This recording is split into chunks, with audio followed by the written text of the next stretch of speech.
ओम श्री गणेशाय नमः। वट सावित्री व्रत की आप सभी को हार्दिक शुभकामनाएं। वट सावित्री व्रत एक ऐसा व्रत है जिसमें हिंदू धर्म में आस्था रखने वाली स्त्रियां अपने पति की लंबी उम्र और संतान प्राप्ति की कामना करती हैं। उत्तर भारत में तो यह व्रत काफी लोकप्रिय है। इस व्रत की तिथि को लेकर पौराणिक ग्रंथों में भी भिन्न भिन्न मत मिलते हैं।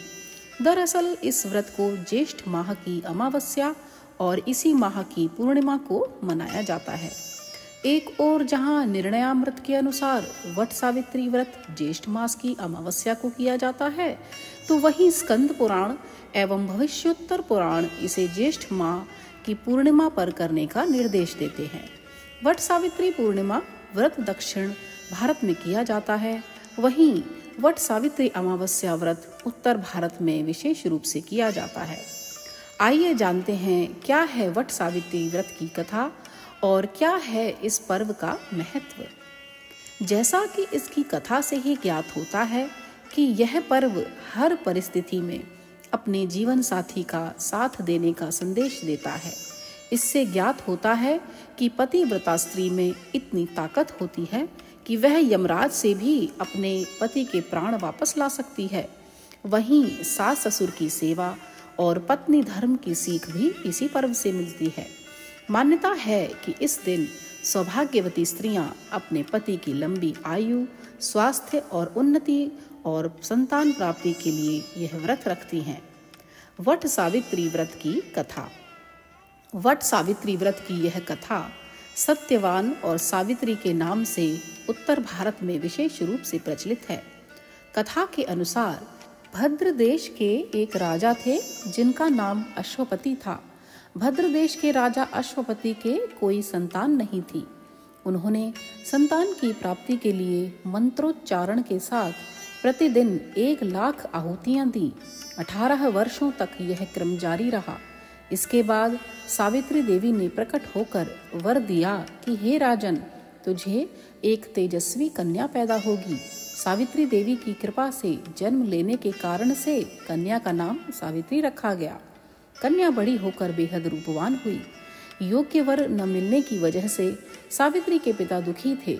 उन्होंने कन्या को स्वयं वर तलाशने के लिए भेजा। सावित्री तपोवन में भटकने लगी। वहां साल्व देश के राजा द्युमत सेन रहते थे। क्योंकि उनका राज्य किसी ने छीन लिया था, उनके पुत्र सत्यवान को देखकर सावित्री ने पति के रूप में उनका वरण किया। ऋषि राज नारद को जब यह बात पता चली तो वह राजा अश्वपति के पास पहुंचे और कहने लगे कि हे राजन, यह क्या कर रहे हैं आप? सत्यवान गुणवान है, धर्मात्मा है और बलवान भी हैं, पर उनकी आयु बहुत छोटी है। वह अल्प आयु हैं। 1 वर्ष के बाद ही उनकी मृत्यु हो जाएगी। ऋषिराज नारद की बात सुनकर राजा अश्वपति घोर चिंता में डूब गए। सावित्री ने जब उनसे चिंता का कारण पूछा तो राजा ने कहा कि पुत्री, तुमने जिस राजकुमार को अपने वर के रूप में चुना है वह अल्प आयु हैं। तुम्हें किसी और को अपना जीवन साथी बनाना चाहिए। इस पर सावित्री ने कहा कि पिताजी, आर्य कन्याएं एक बार ही अपने पति का वरण करती हैं। राजा एक बार ही आज्ञा देता है और पंडित एक बार ही प्रतिज्ञा करते हैं और कन्यादान भी एक ही बार किया जाता है।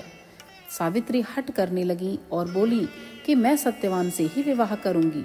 राजा अश्वपति ने सावित्री का विवाह सत्यवान से कर दिया। सावित्री अपने ससुराल पहुंचते ही सास ससुर की सेवा करने लगी। समय बीतता चला गया।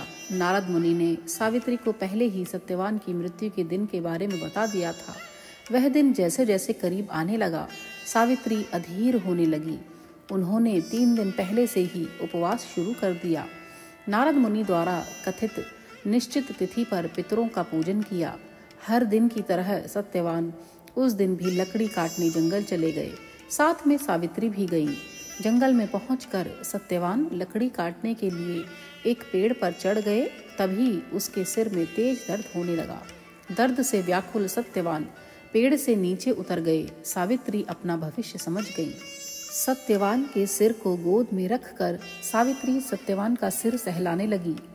तभी वहां यमराज आते दिखे। यमराज अपने साथ सत्यवान को ले जाने लगे। सावित्री भी उनके पीछे पीछे चलने लगी। यमराज ने सावित्री को समझाने की कोशिश की कि यही विधि का विधान है, लेकिन सावित्री नहीं मानी। सावित्री की निष्ठा और पति परायणता को देख कर यमराज ने सावित्री से कहा कि हे देवी, तुम धन्य हो, तुम मुझसे कोई भी वरदान मांगो। तब सावित्री ने कहा कि मेरे सास ससुर वनवासी और अंधे हैं, उन्हें आप दिव्य ज्योति प्रदान करें। यमराज ने कहा कि ऐसा ही होगा, जाओ अब लौट जाओ। लेकिन सावित्री अपने पति सत्यवान के पीछे पीछे चलती रही। यमराज ने कहा कि देवी, तुम वापस जाओ। सावित्री ने कहा कि भगवान, मुझे अपने पतिदेव के पीछे पीछे चलने में कोई परेशानी नहीं है, पति के पीछे चलना मेरा कर्तव्य है। यह सुनकर उन्होंने फिर से उसे एक और वर मांगने के लिए कहा। तब सावित्री बोली कि हमारे ससुर का राज्य छिन गया है, उसे पुनः वापस दिला दें। यमराज ने सावित्री को यह वरदान भी दे दिया और कहा कि अब तुम लौट जाओ। लेकिन सावित्री पीछे पीछे चलती रही। यमराज ने सावित्री को तीसरा वरदान मांगने को कहा। इस पर सावित्री ने 100 संतानों और सौभाग्य का वरदान मांगा। यमराज ने इसका वरदान भी सावित्री को दे दिया। सावित्री ने यमराज से कहा कि प्रभु, मैं एक पतिव्रता पत्नी हूँ और आपने मुझे पुत्रवती होने का आशीर्वाद दिया है। यह सुनकर यमराज को सत्यवान के प्राण छोड़ने पड़े। यमराज अंतर्ध्यान हो गए और सावित्री उसी वट वृक्ष के पास आ गई जहाँ उनके पति का मृत शरीर पड़ा था। सत्यवान जीवंत हो गए और दोनों खुशी खुशी अपने राज्य की ओर चल पड़े।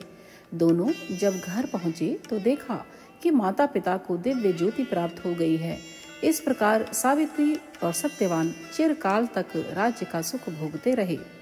अतः पतिव्रता सावित्री के अनुरूप ही प्रथम अपने सास ससुर का उचित पूजन करके साथ ही अन्य विधियों को प्रारंभ करें।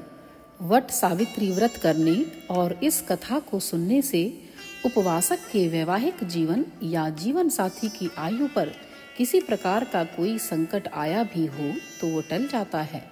बोलो सती सावित्री माता की जय। बोलो श्री वट सावित्री व्रत की जय।